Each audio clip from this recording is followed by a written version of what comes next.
What if the final hours of Jesus' life were not just a story of suffering, but the moment when heaven and earth collided, unleashing a series of supernatural events that shook the universe itself?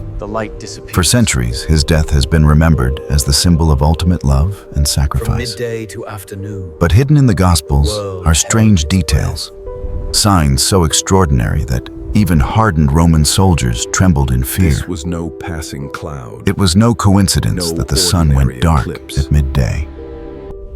It was no coincidence that the curtain in the temple, the symbol of separation between God and humanity, was torn in two. Centuries earlier, It was no coincidence that tombs were opened and the dead walked out into the city.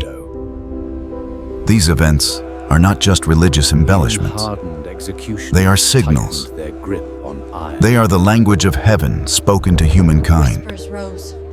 They are proof that the death of Jesus was not merely an execution, but the beginning of a cosmic transformation. In this article, we'll dive into 5 earth-shaking events that happened right after his death, events that didn't just unsettle Jerusalem, but forever changed how humanity understands life, death, and God. Event 1. Darkness covered the land at midday, as Jesus hung on the cross, at the very hour when the sun should have been at its brightest. The Gospel records a chilling detail from the 6th hour until the 9th hour. Darkness came over all the land, from noon until 3 p.m., 3 hours of unnatural darkness. Imagine you are a Jewish merchant selling goods in the marketplace. Business is bustling, the sun is blazing overhead, and suddenly the light disappears. Not clouds, not sunset, but an abrupt, oppressive darkness, heavy and eerie, as if the world itself were holding its breath. It couldn't have been a normal eclipse. Skeptics have tried to explain it away as a solar eclipse.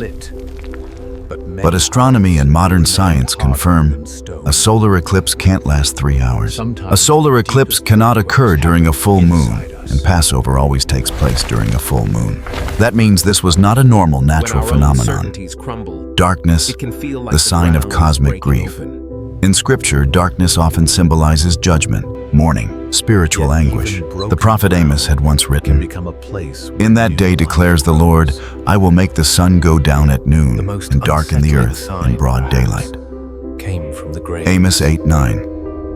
The Jews of that time would have understood God was grieving. God was acting. God was signifying something terrible and immense. The scene at Golgotha. We can almost picture it. Roman soldiers tightening their grip on their spears, women clutching their children, kneeling to the ground, people whispering, "What is happening?" And in the midst of this unnatural night, Jesus bleeding, struggling for breath on the cross. There may never have been a moment when humanity felt so close to the end of the world. What it means for us today. The darkness of the crucifixion mirrors the darkness in our own lives when we lose someone we love, when we fail deeply, when hope seems gone, when everything we built comes crashing down. Just like that day on Golgotha, darkness is not the end. It is often the sign that something greater is about to begin. Event 2. An earthquake shook Jerusalem. When Jesus breathed his last, the Gospel says, the earth shook, the rocks split. This was not a minor tremor. It was a violent quake, powerful enough to crack rocks and make the hill of Calvary itself shudder. In ancient thought, earthquakes equals God intervenes. For the Jews, whenever God appeared, mountains trembled, the ground quaked, nature responded to his holiness. Mount Sinai had quaked when God gave the 10 Commandments. Prophets often described creation itself trembling before the Lord. So when the ground shook beneath Golgotha, the message was unmistakable. Heaven was reacting to the death of the Son of God. Scientific hints.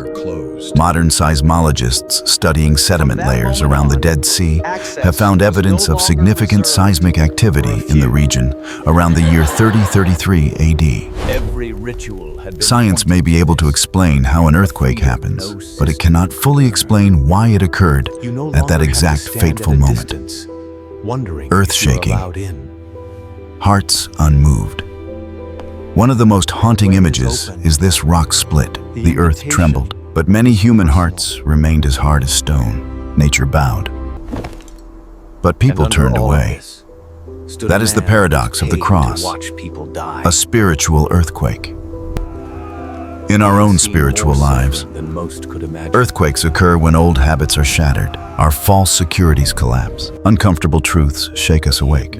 And just like in nature, those tremors make way for renewal. Event 3. Tombs were opened, and the dead rose. This is perhaps the strangest and most supernatural detail of all. Many holy people who had died were raised to life. Matthew records the tombs broke open, and the bodies of many holy people who had died were raised to life. They came out of the tombs after Jesus' resurrection and went into the holy city and appeared to many people. Matthew 27:52-53. Imagine that moment. You're in mourning for a loved one who died months ago. You've cried, accepted their death, tried to move on, and suddenly they appear at your doorway, looking at you and smiling. It's me. I have returned. Not ghosts, real people. The gospel describes them as coming out of tombs, going into the city, appearing to many. These were not shadows or hallucinations. They were physical, resurrected people, a preview of what was to come. Theological meaning. This is just the overture. St. Paul later calls Jesus the first fruits of those who have fallen asleep. First fruits equals a sign that a much larger harvest is coming. These resurrected saints are a preview of the final resurrection, proof that death is no longer absolute, the announcement that a whole new era has begun. What this says to us, in our own lives, certain things feel dead: hope, trust, dreams we once cherished. But in the mystery of Christ, what we think is dead can be raised again. Event 4. The temple veil was torn from top to bottom. This is the event with perhaps the deepest theological meaning. The curtain that separated God and man was torn from top to bottom. This wasn't a thin piece of fabric.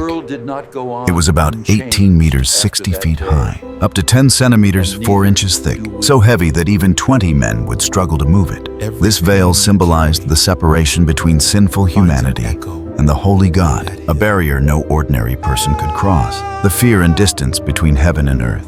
Only the high priest could go behind it, and only once a year. At the moment Jesus died, the barrier was ripped apart. The Gospels note that the veil was torn from top to bottom. If humans had torn it, it would have ripped from bottom upward. From top down equals God's own hand acting. This was a thunderous declaration. The barrier is gone. The distance is erased.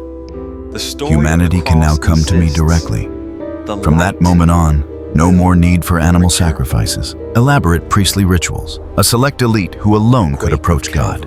The blood of the true Lamb had been poured out once and for all. The collapse of an entire religious system. Imagine you are a priest serving in the temple that afternoon. You hear a terrifying tearing sound. Rows of stones remind us of endings. You turn and see the most sacred object in your world, the veil guarding the Holy of Holies, ripping apart as if an invisible power had seized it.